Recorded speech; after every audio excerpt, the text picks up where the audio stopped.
दुसऱ्या फोटोबद्दल मला विचारायचं आहे. जेव्हा आपला मुलगा मोठा होतो ना, मी माझ्या वडिलांबद्दलही अनुभवतो. बरीच वर्ष झाली की मी माझ्या वडिलांनी मला कडकडून मिठी मारली आणि माझं कौतुक केलं. हा क्षण असा मी बऱ्याच वर्षांनी तुमच्या दोघांचा पाहिला की त्यांनी तुम्हाला कडकडून मिठी मारली आणि असं एक वेगळ्या प्रकारचं नातं असतं वडील मुलगा असं. तर तो क्षण काय होता? माझ्यासाठी देखील खूप भावनिक क्षण होता तो, की त्या दिवशी मी आलो परत 15 दिवसानंतर. ते एक आणि त्यांना पण एक सेन्स ऑफ प्राईड होतं की तू ज्याच्यासाठी गेला होता, आणि ते स्वतः खूप खुश होते की ज्या प्रकारे बाजू मांडली भारताची, ज्या प्रकारे तिकडे वेगवेगळ्या लोकांबरोबर भेटलो. तर मला वाटतं साहजिकच आहे की त्यांना नेहमी ते असं सहजासहजी जे आहे ते कधी व्यक्त होत नाही.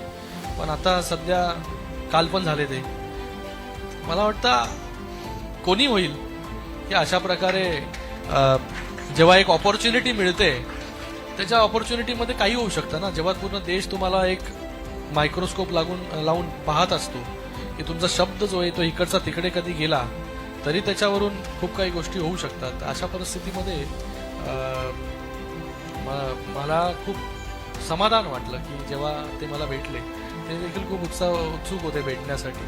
15 दिवस मी कधी बाहेर गेलो नव्हतो, पण ह्या जेव्हा वेगळा बाहेर गेलो तेव्हा वेगळ्या परिस्थितीमध्ये वेगळ्या गोष्टीसाठी देशाचं प्रतिनिधित्व करायला खूप मोठी गोष्ट आहे. देशाचं प्रतिनिधित्व करायला मिळणं मला वाटतं हा खूपच प्रत्येकाच्या आयुष्यामधला एक दुर्मिळ योग असेल.